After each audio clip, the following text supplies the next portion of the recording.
13వ కీర్తన 7వ వచనాన్ని చదువుదాం. ఆయన మోషేకు తన మార్గములను తెలియచేసెను. ఆయన మోషేకు తన మార్గములను తెలియచేసెను. ఇశ్రాయేలు వంశస్థులకు తన క్రియలను కనపరిచెను. ఇశ్రాయేలు వంశస్థులకు తన యొక్క క్రియలను కనపరచను. మోషేకు దేవుడు తన యొక్క మార్గాలను తెలియజేశాడు. ఇశ్రాయేలు వంశస్థులందరికీ కూడా కొంచెం గేమ్ తగ్గింది. ఇశ్రాయేలు వంశస్థులందరికీ కూడా ఏం చేశాడు? క్రియలను కనపరిచాడు. క్రియలు అంటే అనేకమైనటువంటి ఆశ్చర్య క్రియలను, అనేకమైనటువంటి అద్భుతాలను దేవుడు ఇశ్రాయేలులకు ఏం చేశాడు?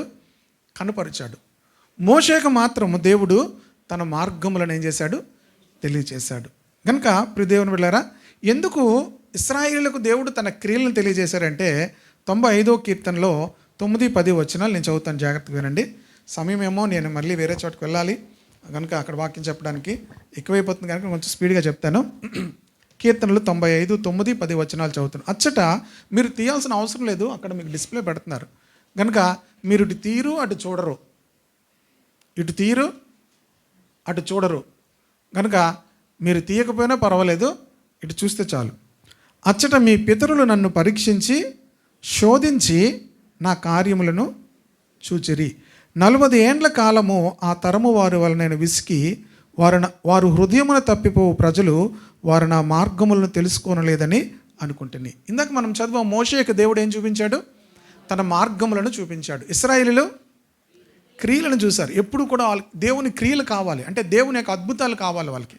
ఎలా చూశారట వాళ్ళు? మీ పితరులు నన్ను పరీక్షించి శోధించి నా కార్యములను చూచిరి. వాళ్ళు ఎలా చూశారంటే దేవుణ్ణి పరీక్షించి, దేవుడైతే ఇవ్వగలడా, దేవుడైతే ఇది చేయగలడా, దేవుడైతే ఇది పెట్టగలడా, దేవుడైతే మాంసం ఇవ్వగలడా, ఇలాగా దేవుణ్ణి పరీక్షించి దేవుణ్ణి శోధించి ఏం చేశారు? కార్యములను చూడండి. కొంతమంది తెలివిగా నిజంగా నన్ను ప్రేమిస్తే నువ్వు ఏం చేస్తావు? మీరు మనుషుల దగ్గర రండి, దేవుని దగ్గర నుంచి కాదు, ఇలా రండి. మీ ఇక్కడ మనుషులు ఏం చెప్తుంటారు? నిజంగా నీ మీద నా మీద నీకు అంత ప్రేమ ఉంటే నువ్వేం చేసి ఉండేవాడివి. ఈ సెంటిమెంట్లు ఎక్కువగా, సెంటిమెంట్లు ఎవరు చేస్తుంటారు చెప్పండి? సెంటిమెంట్ డైలాగులు మాట్లాడట్లేదు చూడండి, వీళ్ళకి గొంతుకులో ఎలక్కాయ పడిపోయినట్టు అన్నారు. ఈ లేడీస్కి ఎక్కువ సెంటిమెంట్లు ఉంటాయి. వాళ్ళకి ఏముంటాయి? లేడీస్కి ఏముంటాయి? గొప్ప సెంటిమెంట్లు కొడతారండి వాళ్ళు పని అవ్వట్లేదు అనుకోండి, ఇక ఈ సెంటిమెంట్లలోకి వెళ్తారు. నిజంగా అంత ప్రేమ ఉంటే ఈ పాటికి నా చేతులు ఏమవును? మెరిసిపోను, నా మెడ వాసిపోను, చెవులు వాసిపోను, ఏమవును? ప్రియ దేవుని బిడ్డలారా, ఈ సెంటిమెంటల్గా కొట్టి ఇంకేం చేస్తాడు? అమ్మో నా ప్రేమ ఇలా చూపించాలేమో అని చెప్పి ఈయనేం చేస్తాడు? ఏదో శ్రమపడి ఆ చేతులు వాపు, మెడల వాపు ఏంటి చేయిస్తాడు. అంతటితో ఆగుతారా? ఆ సెంటిమెంటు ఇది బాగుంది అనుకుంటారు. ప్రియ దేవుని బిడ్డలారా, మనము ఇలాగా దేవుని యొక్క క్రియలను చాలామంది ఇలా పొందుకుంటారు. ఇశ్రాయేలు అందరూ కూడా దేవుని ఏం చేశారంటే, దేవుడు నిజంగా మమ్మల్ని ప్రేమిస్తే, దేవుడు ఇంతకీ మమ్మల్ని కానాన దేశంకు తీసుకెళ్తున్నట్లయితే ఈ పాటికే మాకేం చేయాలి? ఇవన్నీ ఇవ్వాలి కదా అని చెప్పి అలాగ దేవుని కార్యాలను చూశారు. ఇదే విషయాన్ని ఎబ్రీ పత్రికలో కూడా పౌలు రాస్తాడు చూడండి. 3 నేను చదువుతానమ్మా, 3, 9, 10 వచనాల్లో చెప్తున్నాడు చూడండి. 40 సంవత్సరములు నా కార్యములు చూచి మీ పితరులు నన్ను పరీక్షించి శోధించిరి. కావున నేను ఆ తరము వారి వలన విసిగి వీరెల్లప్పుడూ తమ హృదయ ఆలోచనలో తప్పిపోచున్నారు, నా మార్గములను తెలుసుకొనలేదు. నా మార్గములను దేవుడు అద్భుతాలు చేయడం ద్వారా, తన క్రియలు చేయడం ద్వారా దేవుడు తన ప్రజలను సంతోషపెట్టాలనేటువంటి ఆలోచన దేవునికి ఎప్పుడు ఉండదు.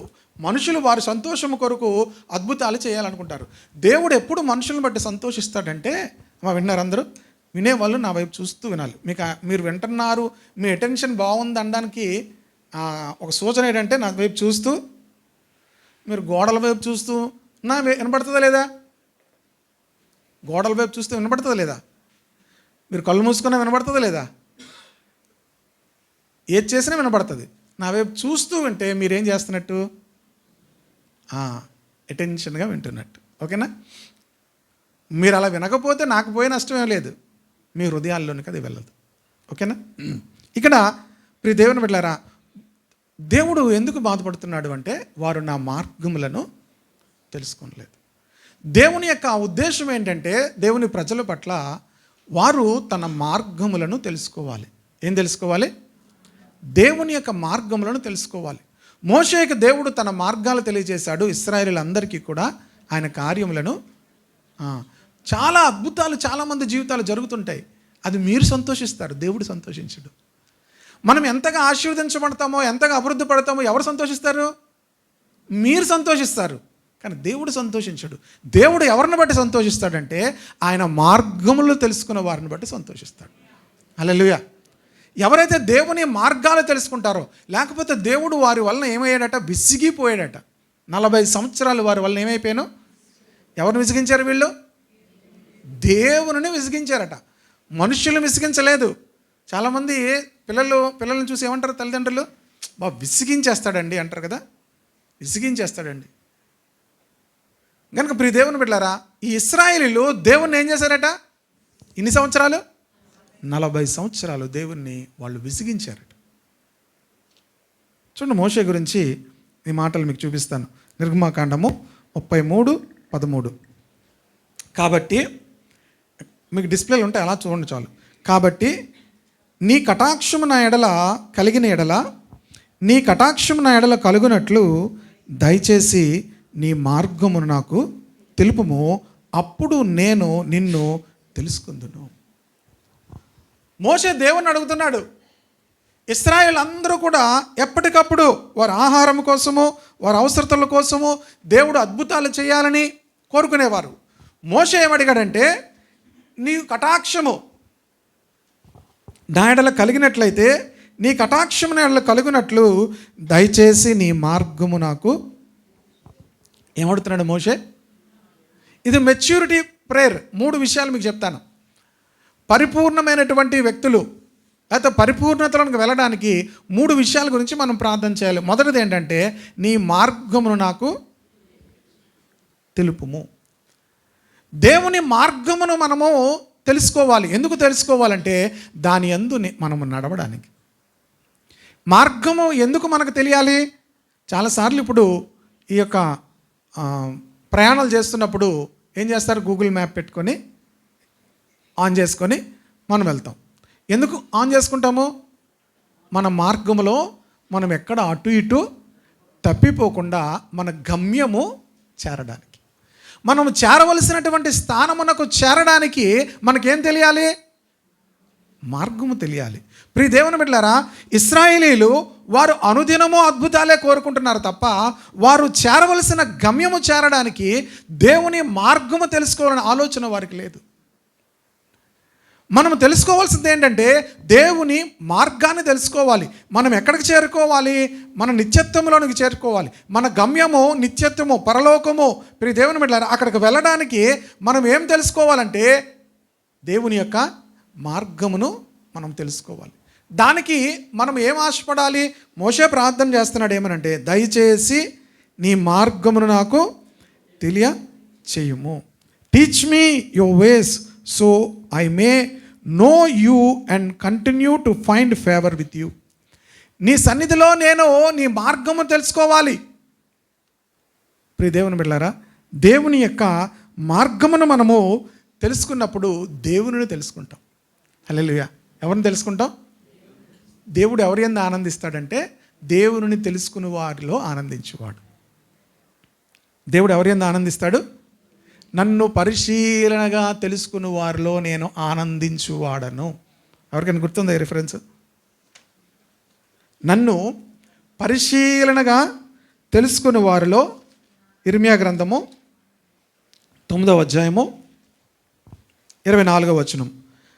అతిశయించువాడు దేనిని బట్టి అతిశయించవలనగా, భూమి మీద కృప చూపుచు నీతి న్యాయములు జరిగించుచున్న యెహోవాను నేనే అని గ్రహించి నన్ను పరిశీలనగా తెలుసుకుంటున్న బట్టి అతిశయింపవలను. అట్టి వాటిలో నేను ఆనందించువాడనని యెహోవా సెలవిచ్చున్నాడు. దేవుడు ఎవరిలో ఆనందిస్తాడంటే ఆయనను తెలుసుకుని వారిలో, పరిశీలనగా దేవుని తెలుసుకుని వారి విషయంలో దేవుడు ఆనందిస్తాడు. హల్లెలూయా. ఇప్పుడు దేవుడు ఎవరి యందు ఆనందిస్తున్నాడు?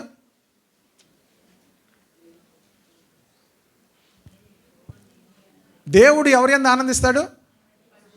మనం దేని యందు ఆనందిస్తామో? దేవుడు చేసే క్రియలను బట్టి, దేవుడు మనకు అనుగ్రహించే విజయాలను బట్టి, దేవుడు మనకు అనుగ్రహించే మేలును బట్టి మనము ఏం చేస్తాం? ఆనందిస్తాం. దేవుడు దేనిని బట్టి ఆనందిస్తాడు? ఆయన మార్గాలు తెలుసుకునే వారిలో, ఆయనను పరిశీలనగా తెలుసుకునే వారిలో దేవుడు ఆనందిస్తాడు. ఇప్పుడు ఎంతమందిని బట్టి దేవుడు ఆనందిస్తుంటాడు? ఎవరు చేతులు ఎత్తద్దు. ఎంతమందిని బట్టి దేవుడు ఆనందిస్తాడు? మీ ఉదాహరణకు చాలామందికి 2-3 పిల్లలు ఉంటారు. ఇప్పుడు పిల్లలు ముగ్గురిని బట్టి మీరు ఆనందిస్తారా? ఎవరో ఒకరిని బట్టి ఆనందిస్తారా? ఒకరున్న వాళ్ళకి ఏ ప్రాబ్లం ఉండదు, ఇంకే చేసేదేం లేదు, ప్రాబ్లం కోసం కాదు. 2 ఉన్న వాళ్ళకి ఈ తల్లి తండ్రి చూడండి ఏం చేస్తారు, వాళ్ళిద్దరిని ఒకలాగే ప్రేమిస్తారు, కానీ ఒకళ్ళని బట్టి ఏమవుతారు?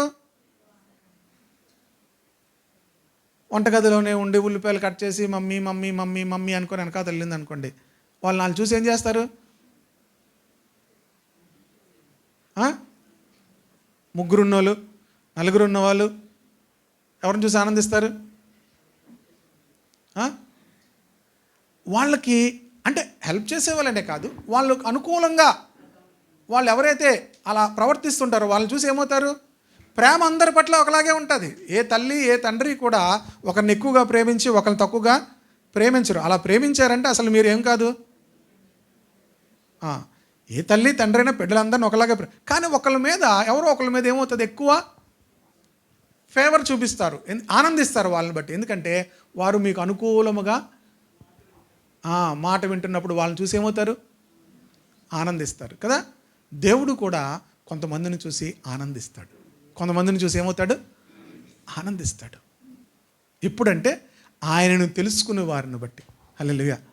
ఆయనను పరిశీలనగా తెలుసుకునే వారిని బట్టి చూచి వారిని చూసి దేవుడు ఏమవుతాడట? అని మోషే దేవుని యొక్క మార్గాలను ఏం చేయాలంటున్నాడు? తెలుసుకోవాలని ఆశ. దయచేసి నీ మార్గము నాకు బోధించుము, దానివలన నేను నిన్నేమవుతాను? నేను తెలుసుకుంటాను. ఆయనను తెలుసుకోవాలనే ఆశ మనకు రావాలి. హల్లెలూయా. ఆయన ఇశ్రాయేలుకి ఏం కావాలి? నీ చేతిలో ఏముందో మాకు అది పడే చాలు. ఏం చేస్తాడు?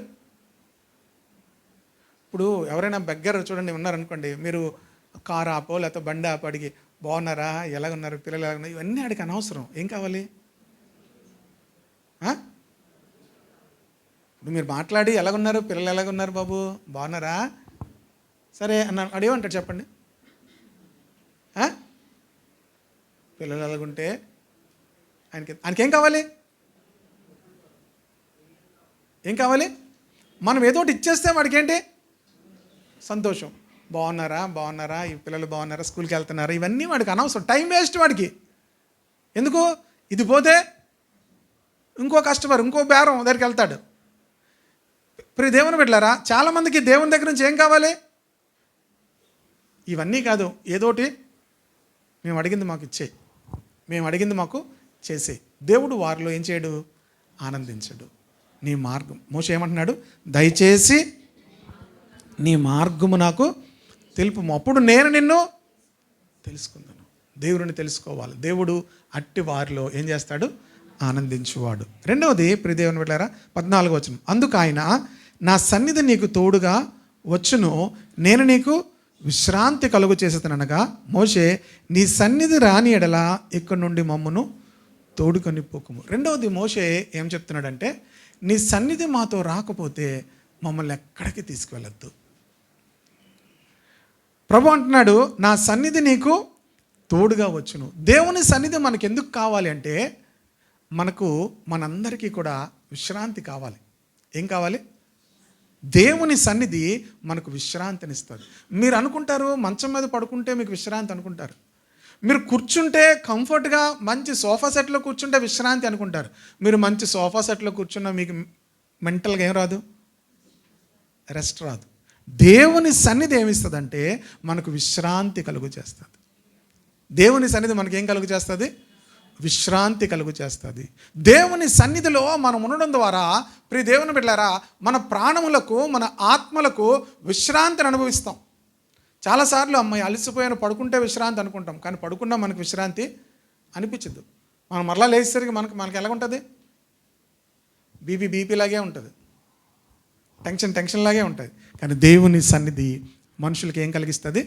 విశ్రాంతిని ఇస్తుంది. దావీదు అన్నాడు 16వ కీర్తన 11వ వచనంలో, నీ సన్నిధిలో సంపూర్ణమైన సంతోషం. మనకు సంతోషము కావాలంటే దేవుని సన్నిధి ఉండాలి మనతో. ఎవరుండాలి?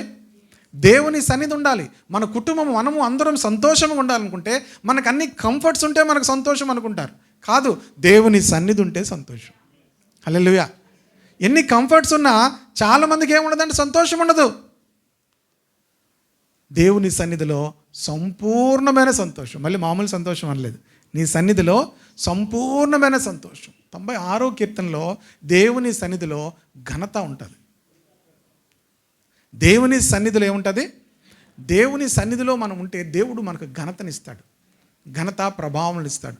గనుక మోషే ఏమడుగుతున్నాడంటే, నీ సన్నిధి రాకపోతే ఇక్కడి నుంచి మమ్మను, రెండవది మోషే అడుగుతున్నాడు, నీ సన్నిధి మాతో రాకపోతే మమ్మల్ని ఇక్కడి నుంచి తీసుకొని వెళ్ళొద్దు. కనుక మొదటగా దేవుని మార్గాలు తెలుసుకోవాలి. దేవుని మార్గాలు తెలుసుకోవాలంటే దేవుని వాక్యమును మనము ఎరిగి ఉండాలి.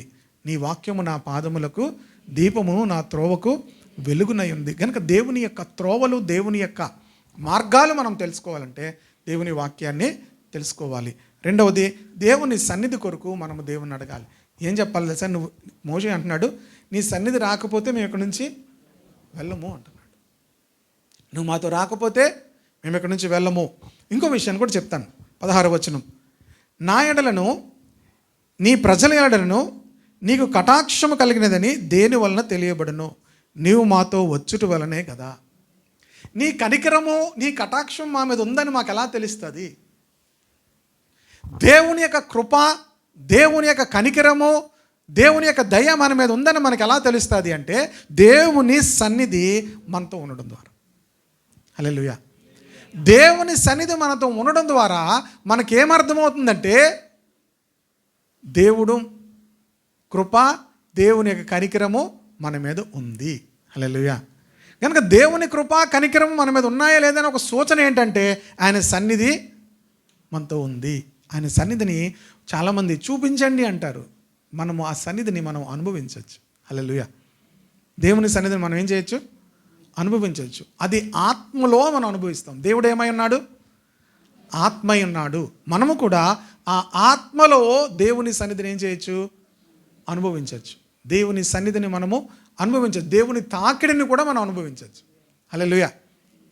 మనము ఆ ఆత్మ అనుభవంలోకి వస్తే దేవుడు మనతో ఉన్నట్టుగా మన దేవుని తాకిడిని కూడా మనం ఏం చేయొచ్చు? అనుభవించవచ్చు. ఇప్పుడు భౌతికంగా ఎవరైనా మన మీద చేయేశారనుకోండి, మనకు తెలుస్తుందా లేదా? తెలుస్తుంది కదా.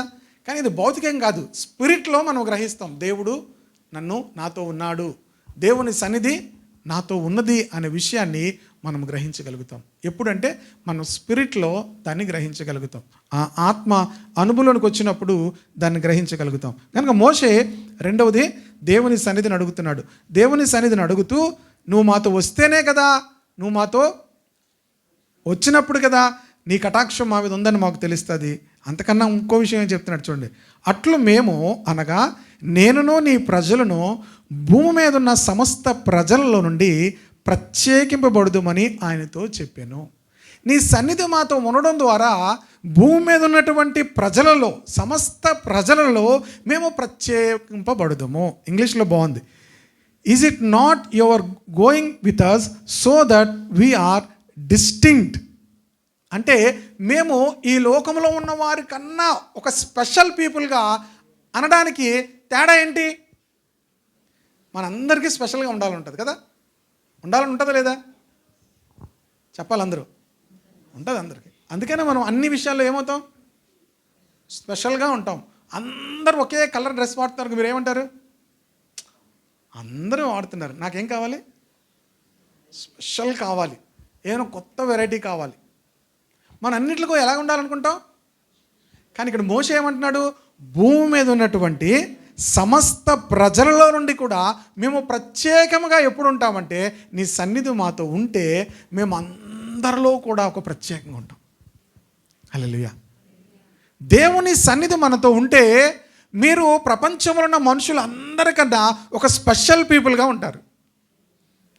మీకేం పెద్దగా మాకు డ్రెస్సు, ముక్కులు, సోవులు, ఏంటి రింగులు, ఇంకేమంటారు, బొట్లో, తట్లో, ఇవి వేసుకొని స్పెషల్గా కనబడాలి అనుకుంటాం. బొట్లో, తట్లో అన్నీ కూడా వేసుకొని స్పెషల్గా ఉండాలనుకుంటాం. ఇక్కడ మోషే అనుకున్నాడు తెలుసా, నీ సన్నిధి సమస్త ప్రజల నుండి మమ్మల్ని ప్రత్యేకంగా ఉంచుతుంది. సో మన దేవుని సన్నిధి ఏం చేస్తుందంటే మేము కోట్లాది ప్రజల మధ్యలో కూడా నిన్ను ఒక ప్రత్యేకమైన వ్యక్తిగా చూపిస్తుంది. హల్లెలూయా. కనుకనే మోషే ఏమని ప్రార్థన చేస్తున్నాడంటే చాలా విషయాలు అక్కడ అడిగాడు.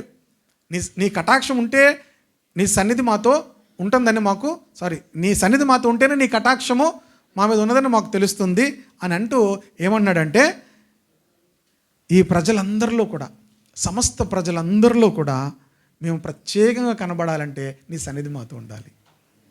హల్లెలూయా. ఎంతమందికి లోకంలో ప్రత్యేకంగా ఉండాలని ఉంది?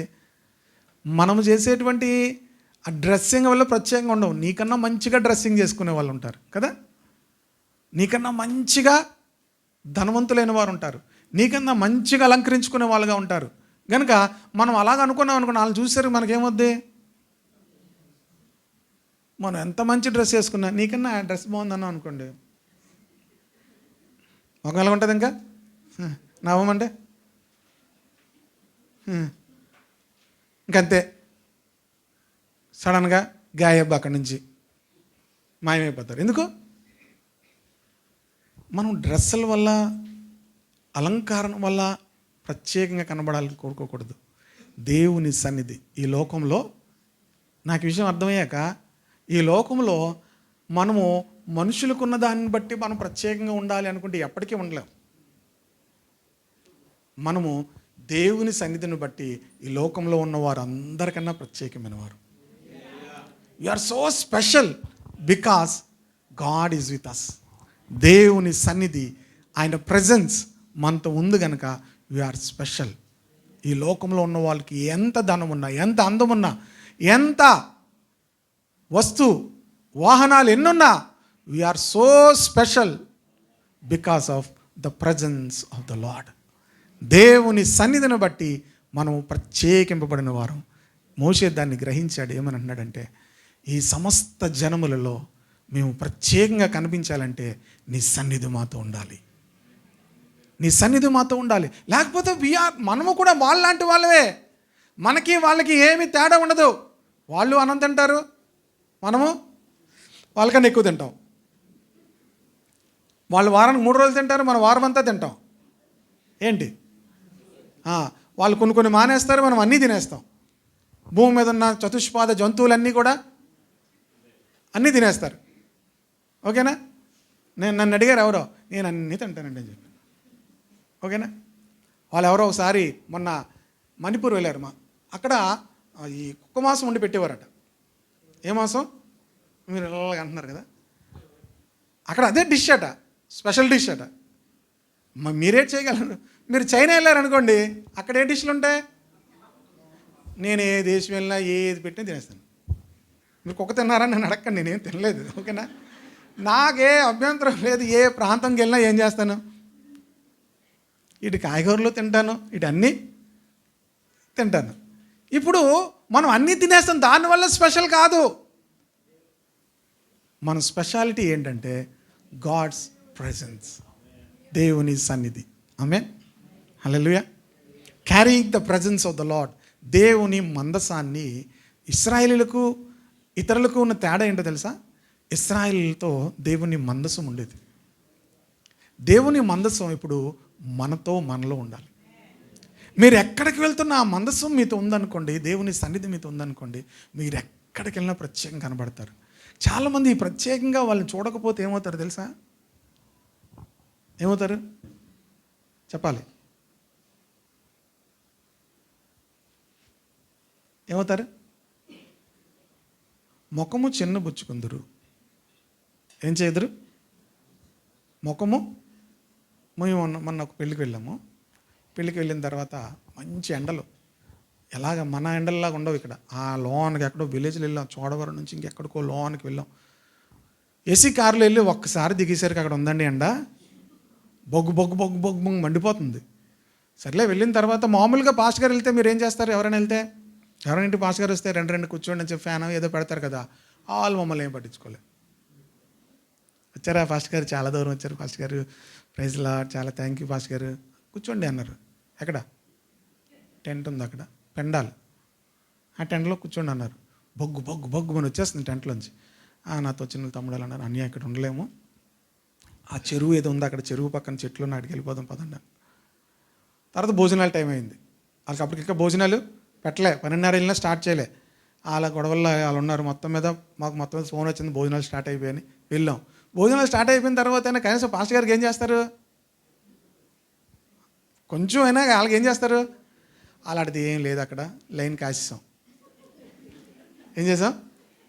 లైన్ కాసేసాం. చేతులు కడుక్కొని వాటర్ ప్యాకెట్లు ఉన్నాయి, వాటర్ ప్యాకెట్లు తెచ్చుకున్నాం. ఏంటి అంతా కామన్గా అవుతుంది. ఎండ అలాగే ఉంది. తర్వాత అయిపోయింది మొత్తం మీద. తర్వాత ఎవరో చూశారు, పక్కన ఒక చైర్ ఉంటే కూర్చోబెట్టి భోజనం పెట్టారు, తిన్నాం. నా తమ్ముడు అన్నాడు, అన్యా మరి మీకు ఎలాగనిపించింది అన్యా, మీరు పాస్ గారు కదా, మీరేం ఫీల్ అవ్వలేదా అన్నాడు. అందరికీ ఒకటే ఆకలి తమ్ముడు, అందరికీ ఒకటే ఎండ, వాళ్ళ బాధల్లో వాళ్ళు ఉన్నారు. వాళ్ళు ఇప్పుడు మనల్ని స్పెషల్గా చూడడానికి అవ్వదు. ఇప్పుడు మనం అక్కడ స్పెషల్గా లేము అని మనం ఏం ఫీల్ అవ్వాల్సిన అవసరం లేదు. చాలామంది ఏం చేస్తారు, లేదన్యా చాలామంది ఫీల్ అయిపోతారు అన్యా. అవుతారు, వాళ్ళకి దేవుని సన్నిధి వాళ్ళతో ఉందన్న ఫీల్ వాళ్ళకి లేదు కనుక వాళ్ళకి ఏం చేయాలి? రాగానే మజ్జిగ ఇవ్వలేదు, రాగానే ఏమవలేదు, స్ప్రైట్ ఇవ్వలేదు, రాగానే ఇంకేమవలేదు, కుర్చీ వేయలేదు, ఫ్యాన్ పెట్టలేదు. అలిగి ఏం చేస్తారు? ఇప్పుడు అలిగితే అక్కడ భోజనం పోయే, ఎండ భోజనము పోయే, దారిలో ఎక్కడో హోటల్లో తినాలా, ఆడేవో కచ్చడి అవన్నీ వేసి పెడతాడు, డబ్బులు వేస్ట్. ఎన్ని వేస్ట్ అయ్యాయి ఇప్పుడు? చాలాసార్లు అలగడం వల్ల చాలా నష్టపోతాం, మీకు తెలియదు. గుబుక్కుని అలిగి వెళ్ళిపోతారు, ఇక్కడ పోయే అక్కడ పోయే, కోతి పోయే మొన్న పాట పాడాను, మేము గుర్తుందో లేదో, అక్కడ పోయి ఎక్కడ పోయే డామ్ డామ్ డామ్ ఏదో అంటారు చూసారా. అలాగా చాలామంది కోతుల్లాగా ఏమవుతారు తెలుసా, అన్నీ పోగొట్టుకుంటారు. సరే పిల్లిలాగా కోతికిస్తారు కనుక ఏమీ లేదు, ప్రశాంతంగా అక్కడ 5 నిమిషాలను కాసేపట్లో అరగంటలో అయిపోయింది, కారులో ఎక్కువ మళ్ళీ ప్రశాంతంగా వచ్చి నన్ను అడుగుతున్నాడు సాయంత్రం, మీరేం ఫీల్ అవ్వలేదా? అసలు పాస్ట్ గారని అసలు ఏం పట్టించుకోలేదు. ఎందుకు ఫీల్ అవ్వడం? మనం పాస్ట్ గారని ఫీల్ అవ్వడం కాదు, దేవుని సన్నిధి మనతో ఉంది. That is the secret. దేవుని సన్నిధిలో మనం ఆనందించాలి. హల్లెలూయా. ఈ నాన్ సెన్స్ థింగ్స్ బట్టి మనం ఎప్పుడూ కూడా ఫీల్ అవ్వడము, నాన్ సెన్స్ థింగ్స్ కోసం ఎప్పుడూ కూడా అలగడం, అవన్నీ కూడా అసలు మన జీవితాలు ఉండకూడదు. ఎందుకంటే we always rejoice in the Lord. మనము దేవునిని బట్టి ఎప్పుడు కూడా ఏం చేస్తామో ఆనందిస్తున్నాము కనుక ఇలాంటి చిన్న చిన్న విషయాల గురించి మనం ఫీల్ అయ్యే అంత అల్పమైన వారంగా ఉండకూడదు. డోంట్ ఫీల్ ఎవరు మనకేం పెట్టలేదని, ఎవరూ మనల్ని పలకరించలేదని, ఎవరూ మనల్ని కుర్చీ చేయలేదని, ఎవరూ మనకి ఇంకేమీ లేదు షాల్ కప్పలేదని. కొంతమందికి ఎలా ఫీల్ అయిపోతారంటే అందరి గురించి చెప్పి ఈయన గురించి ఏం చెప్పలేదట, చెప్తారేమో అనుకున్నా, నా వరకు వచ్చింది, రాలేదు ఒక్క మాట. మరి ఒక్క మాట కూడా అంతమంది మీరు ఇందులో పోయేది ఏముంది? చెప్తే వచ్చేది ఏముంది? మీరు ఆలోచించారా? చెప్పాము, ఏమొచ్చింది మీకు? బైబిల్ ఏం చెప్తుంది తెలుసా? బైబిల్ మన మెంటాలిటీకి చాలా వ్యతిరేకంగా ఉంటుంది. మనుషులలో ఘనమైనది దేవునికి దృష్టికి ఘనహీనమైనది కదా, అసహ్యమైనది అని ఉంది. ఘనహీనమైనది అన్నా పర్లేదు, అసహ్యమైనది. మనుషులలో ఘనమైనది దేవుని దృష్టికి అసహ్యమైనది. కనుక మనము మనుషులలో ఘనముగా ఉండాలని ఎప్పుడూ ఆలోచించకూడదు. ఎవరు మనల్ని పట్టించుకోకపోయినా ఏమీ పర్వాలేదు, ఓకేనా? ఎవ్వరూ మనల్ని పట్టించుకోకపోయినా ఏం పర్లేదు. ఇంకో విషయం విచిత్రమైన, ఇందులో రికార్డ్ అయిపోతుంది ఇలా చెప్పేది మీకు. కొన్ని చాలా భయంకరమైన పరిస్థితులు, అవమానాలు, పాస్ట్ గారు మీకేటండి అనుకుంటారు, చాలా వస్తాయి, అర్థమవుతుందా? అవి ఏం పట్టించుకోడు, ప్రభువునందు ఆనందించాలి. హల్లెలూయా. దేవుని సన్నిధిలో మనం ఎప్పుడూ ఆనందించాలి. ఆమె that is the true Christianity. అంతేగాని చీటికి మాటికి పల్లలేదు, పెట్టలేదు, చెప్పలేదు. ఒక్క మాటైనా చెప్పావా? నాకు చెప్పలేదు, నేను రాను. నాకు చెప్పలేదు. అమ్మ రాయమ్మ తప్పు, అందరూ చూస్తున్నారమ్మా, నేను రాను, నేను తిన్ను. అమ్మ ప్లీజ్. మంచి వాతావరణాన్ని దుష్ట వాతావరణంగా చేస్తారు వీళ్ళు. కొంతమంది దుష్టులు ఉంటారు. దుష్టులు ఆలోచన చెప్పిన నడువక, పాపుల మార్గం నిలవక, అపహాసకులు కూర్చుండే చోట కూర్చుండక వాళ్ళ దగ్గర ఉండకూడదు. వాళ్ళు మంచి వాతావరణం ఏం చేస్తారు తెలుసా? కల్మషం చేస్తారు. మంచి నీటిని కలకల పెట్టేసి బురద చేసేస్తారు. వాళ్ళతో చాలా డేంజర్. అర్థమవుతుంది కదా? కనుక వాళ్ళతో చాలా జాగ్రత్తగా ఉండాలి. వీళ్ళు దేవుని సన్నిధిని బట్టి ఆనందించరు. వాళ్ళు పొగడాలి. వాళ్ళు ఏం చేయాలి? పొగడాలి. వాళ్ళు కుర్చీ చేయాలి, వాళ్ళు మర్యాదలు చేయాలి. మనకి అన్ని మర్యాదలు దేవుని సన్నిధిలోనే అనుభవించాలి. ఆమె దేవుని సన్నిధిలో మనము ఆనందిస్తుండాలి. మోషే మీద ఎంతమంది తిరగబడ్డారో తెలుసా? మోషే మీద వారు తిరుగుబాటు చేసిరని ఉంటుంది. మోషేని అడిగారు, నువ్వు చంపడానికి తీసుకొచ్చావు అని అన్నాడు. మోషే దేనిలో ఆనందిస్తున్నాడు చెప్పండి? దేవుని సన్నిధిలో ఆనందిస్తున్నాడు. లేకపోతే మోషే ఏమవ్వాలి? వాళ్ళకన్నా ముందు మోషే చచ్చిపోవాలి, బీపీ ఏదో పెరిగి. 4వది ప్రియ దేవుని బిడ్డలారా, లోకమంతట్లో కూడా మనల్ని ప్రత్యేకపరిచేది ఏముందంటే దేవుని యొక్క సన్నిధి. ఆ సన్నిధి కావాలనుకుంటే దేవుని అడగాలి, ప్రభా నీ సన్నిధి నాకు కావాలి. ప్రభా నీ సన్నిధి మమ్మల్ని ఏం చేస్తుంది? ఈ లోకంలో ఉన్న వారందరికన్నా ఒక ప్రత్యేకతనిస్తుంది. మనం వాళ్ళలాగా అంత డెకరేట్ చేసుకోవాల్సిన అవసరం లేదు. వాళ్ళలాగా మనం అంత వెరైటీస్ చేయవలసిన పని లేదు. సింపుల్గానే ఉంటాం. But you are so special. ఎందుకంటే the presence of the Lord, దేవుని సన్నిధి మనల్ని లోకం అంతట్లో కూడా ప్రత్యేకపరుస్తుంది. మోషే తర్వాత ఏమడుగుతున్నాడు చూడండి, 18వ వచనం, 17 కూడా చదువుతాను. కాగా యెహోవా నీవు చెప్పిన మాట చొప్పున చేసేదను, నీ మీద నాకు కటాక్షమ కలిగినది, నీ పేరును బట్టి నేను ఎరుగుదనని మోషే ఏమడిగాడు? దేవుని సన్నిధిని అడిగాడు. దేవుడు అంటున్నాడు, నువ్వు చెప్పిన మాట చొప్పున నేను చేస్తాను. మరలా మోషే ఏమన్నాడు తెలుసా? అతడు దయచేసి నీ మహిమను నాకు చూపుమనగా. Then Moses said, now show me your glory. ఇప్పుడు ఏమడుగుతున్నాడు మోషే? మొదటిది దేవుని మార్గాలు తెలుసుకోవాలనుకున్నాడు. రెండోది నీ సన్నిధి మాతో ఉండాలన్నాడు. ఇప్పుడు now show me your glory. మనకి గ్లోరీ అనేటువంటి మాట, మనము కూడా గ్లోరియస్గా ఉండాలనుకుంటాం. కానీ దేవుడు మోషే ఏమడుగుతున్నాడంటే, now show me your glory. నీ మహిమను నేను చూడాలి. దేవుని మహిమను మనం చూడాలి. మోషే ఏం చూశాడో తెలుసా? దేవుని మహిమను చూశాడు. మనం చాలాసార్లు దేవుడు మనలాంటి వాడే అనుకుంటాం. మనం నిన్నటి దినాన్ని కొన్ని విషయాలు మేము ధ్యానం చేసాం. దేవుడు మనలాంటి వాడు కాదు. ఆయన దగ్గరికి మనం అసలు వెళ్ళడానికి యాక్సెస్ లేదు.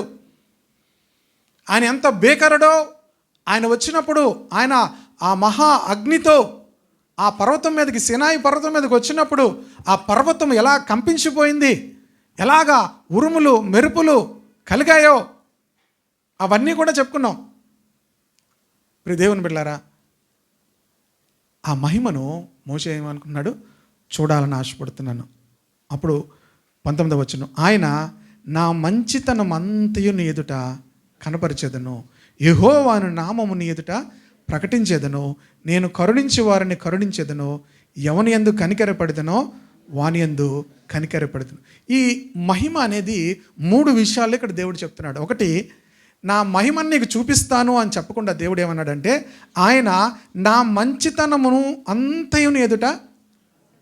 దేవుని యొక్క గ్లోరీ అనేది ఏంటంటే, దేవుని యొక్క మంచితనం అంతా కూడా దేవుడు మనకు చూపిస్తాడు. దేవుని మహిమ మనము చూడాలి అని మనకు ఆశ ఉన్నప్పుడు దేవుని మంచితనం అంతా కూడా దేవుడు చూపిస్తాడు. దేవుని మంచితనం అంటే ఏంటి?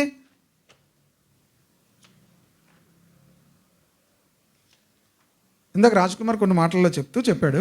మరలా నేను ఆ మాటలు చదువుతాను చూడండి. 145వ కీర్తన,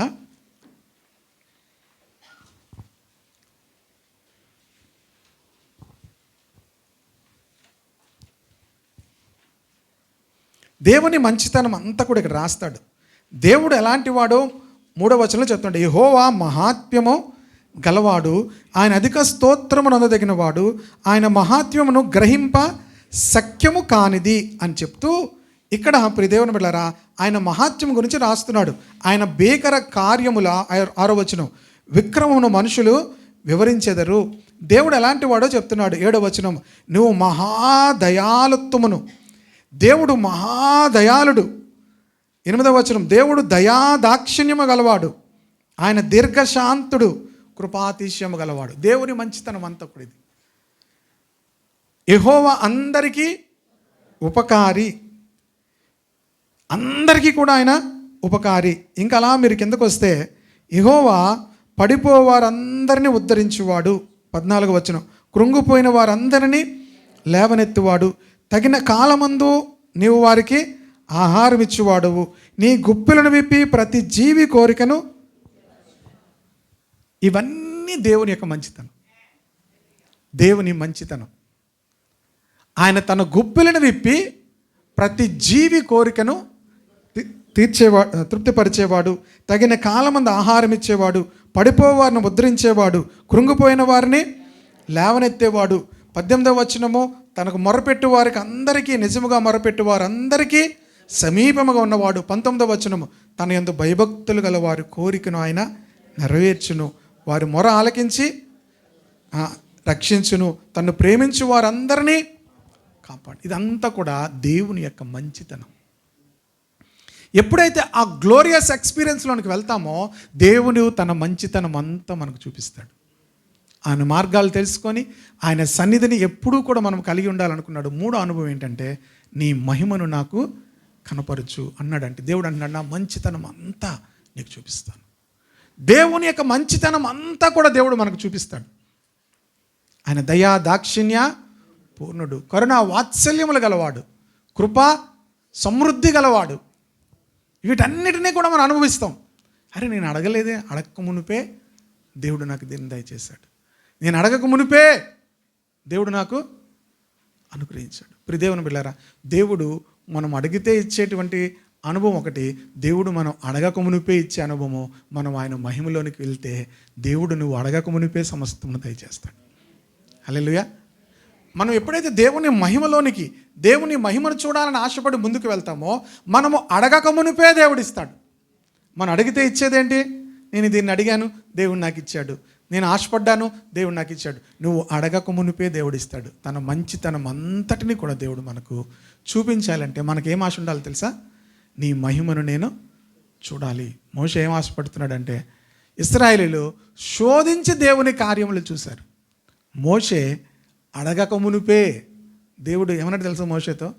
ఇశ్రాయేలు మీద కోపం వచ్చినప్పుడు, ఈ జనం అంతటిని కూడా తుడిచేసి, ఈ జనం అంతటిని కూడా తుడిచేసి నీ ద్వారా నేను గొప్ప జనమును చేస్తాను అన్నాడు.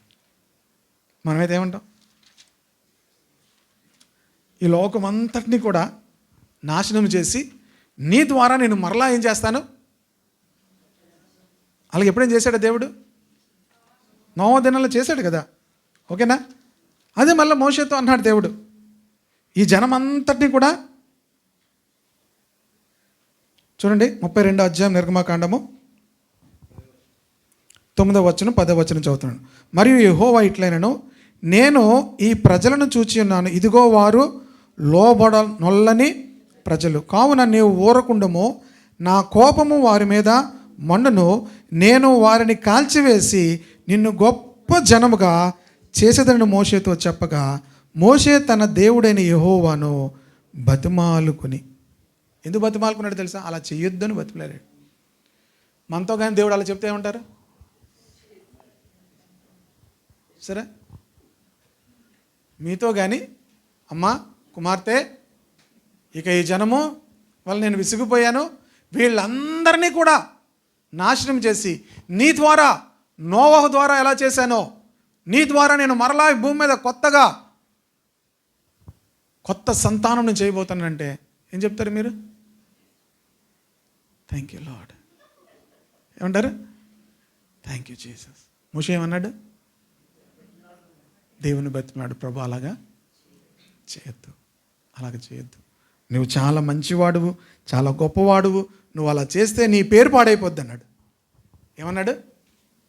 మీరు ఆ సందర్భం బట్టి అలాగే అంటారు, నీ పేరు ఏమవుతుంది? పాడైపోతుంది. అందరూ తెలుసుకొని ఏమనుకుంటారు తెలుసా? నువ్వు ఇంత దాకా తీసుకొచ్చి మధ్యలో వరకు తీసుకొచ్చి వదిలేసావు అనుకుంటారు, ఏమీ చేయలేక అనుకుంటారు. కనుక నీ పేరు ఏమవ్వకూడదు, పాడవకూడదు. కనుక వాళ్ళందరినీ క్షమించు అని ప్రార్థన చేస్తాడు. కనుక ప్రియ దేవుని బిడ్డలారా, మనము మోషే ఎందుకు అలా చేశాడు అంటే తను దేవుని సన్నిధిలో ఉన్నటువంటి ఆ ఆనందాన్ని అనుభవిస్తున్నాడు. మూడవది, దేవుని యొక్క మహిమను ఏం చేయగలిగాడు, అనుభవిస్తున్నాడు. మోషే దేవుని అడగక మునిపే సమస్తమును కూడా దేవుడు చేసేవాడు. ఆమె ఒకరోజు మోషే మీద అహరోనును మిరియాము సొనుక్కున్నారు. ఏం చేశారు? మోషే వివాహం చేసుకున్నాడు, తన భార్య చనిపోయింది, తర్వాత ఏమయ్యాడు, వివాహం చేసుకున్నాడు, కూషు దేశస్తురాలను చేసుకున్నాడు అని చెప్పి ఏం చేశారు, సొనుక్కున్నారు. సొనుక్కుంటే అందరూ కూడా సొనుక్కు దేవుడు ఏమన్నాడు, వాళ్ళిద్దరిని పిల్లు అన్నాడు. ఎవరిద్దరిని? వాళ్ళిద్దరిని ఒకసారి పిల్లు అన్నాడు. మీరు దేవుని మహిమలోనికి వెళ్తే మిమ్మల్ని ఎవరైనా ఏమన్నారు అనుకో, దేవుడు సరే రమ్మనల్లా సరే అంటాడు. మనం ఆ మహిమ అనుభవంలోనికి వెళ్ళం కనుక మనమే కంగారు అయిపోతాం. చూసాం ఎంత మాట అన్నాడు ప్రభు, ఎలాగైనా వాళ్ళకి ఏం చేయాలి, వాళ్ళు ఎడం కావాలో కుడుకోవాలో, పొరపాటున అలా ఆ రోజు 2-3 రోజులు జారిపోయారు అనుకోండి మెట్లు, మరి ఏమవుతుంది? ఏమవుద్ది? నన్నంటే దేవుడు ఏమంటాడు తెలుసా, వాళ్ళిద్దరిని పిలిచాడు. ఇలా మీలో చాలామందితో నేను మాట్లాడతాను, కానీ మోషేతో ఎలా మాట్లాడతానో అక్కడ చెప్తున్నాడు చూడండి. 12వ అధ్యాయం సంఖ్యాకాండము 12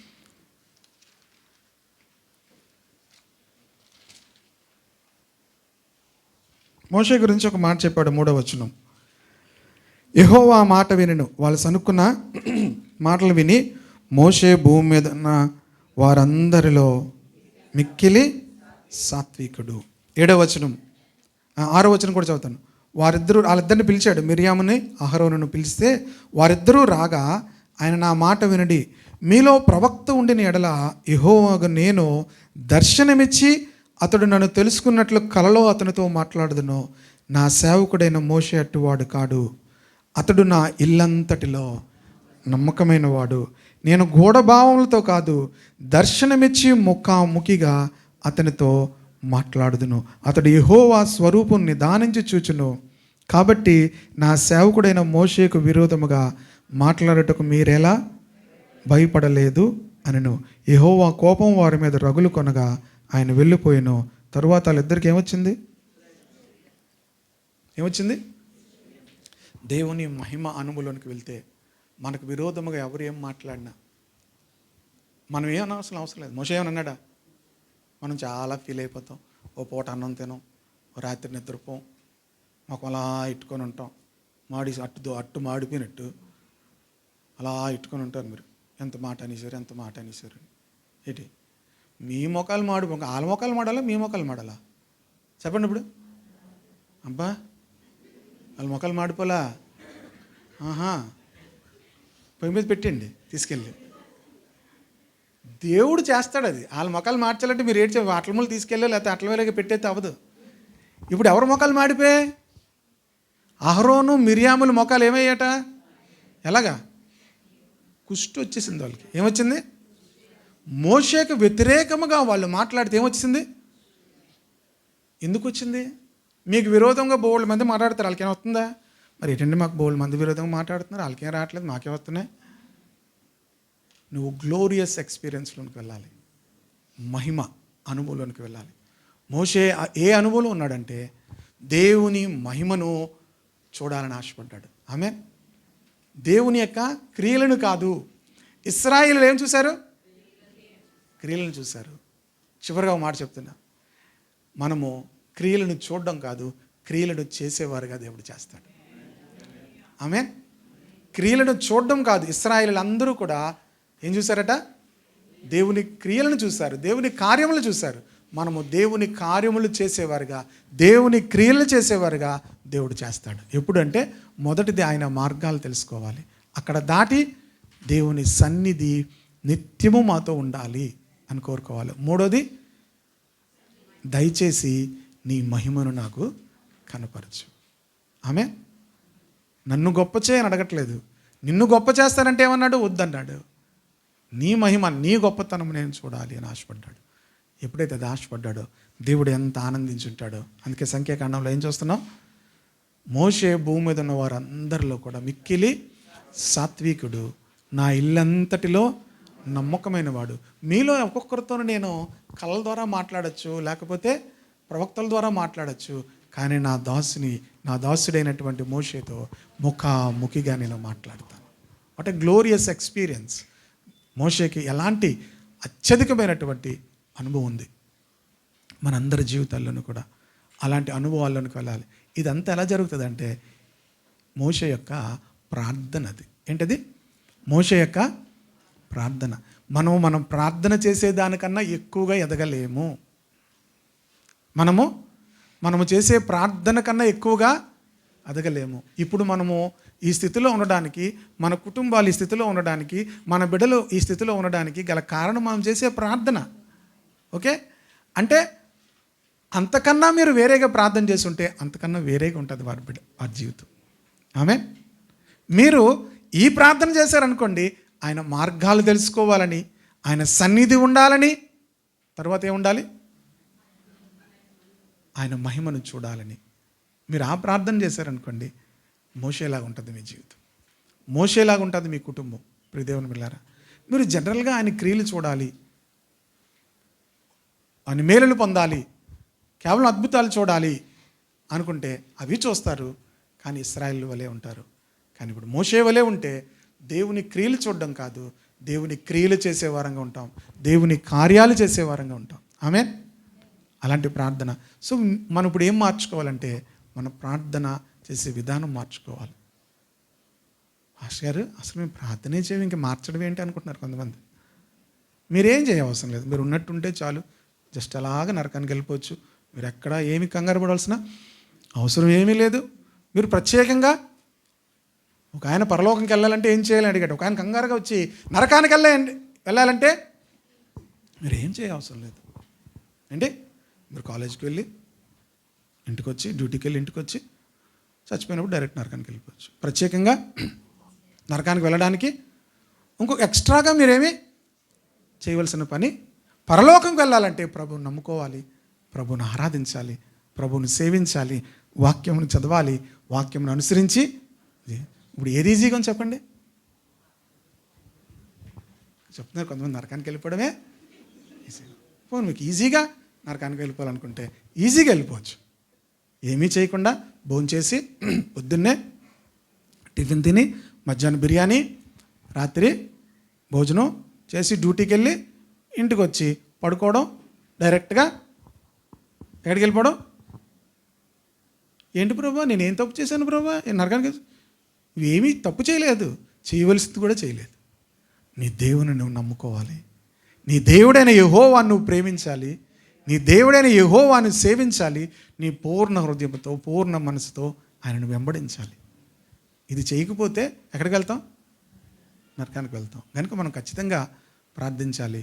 మనం ప్రార్థిస్తే ప్రియ దేవుని బిడ్డలారా, దేవుని మహిమ అనుభవంలోనికి వస్తాం. Step by step. మొదటగా ఏంటి? ఫస్ట్ ప్రార్థన, మార్గములను తెలియచేయాలి. 2, నీ సన్నిధి మాతో ఉండాలి. 3, మహిమను మాకు చూపించాలి. ఆమె ఈ 3 మీ ప్రార్థనలు ఉంటే ప్రియ దేవుని బిడ్డలారా, ఖచ్చితంగా మహిమగల అనుభవంలోనికి దేవుడు మిమ్మల్ని నడిపిస్తాడు. హల్లెలూయా. ఆ మహిమగల అనుభవంలోనికి వస్తే మీరు దేవుని ఏం అడగవసరం లేదు, అన్నీ దేవుడు చేయడం చూస్తారు. అది గ్లోరియస్ ఎక్స్పీరియన్స్. మీరు అడగడం, ప్రయాసపడడం, కొట్టుకోవడం, తిట్టుకోవడం ఏం ఉండదు.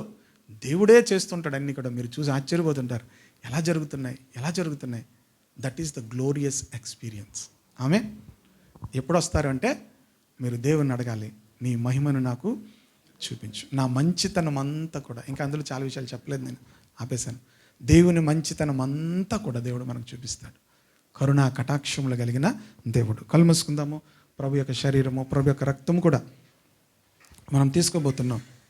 ప్రభు సన్నిధిలో ఈ 3 విషయాల గురించి ఒకసారి మనం అందరం కూడా ప్రార్థన చేసుకుందాం.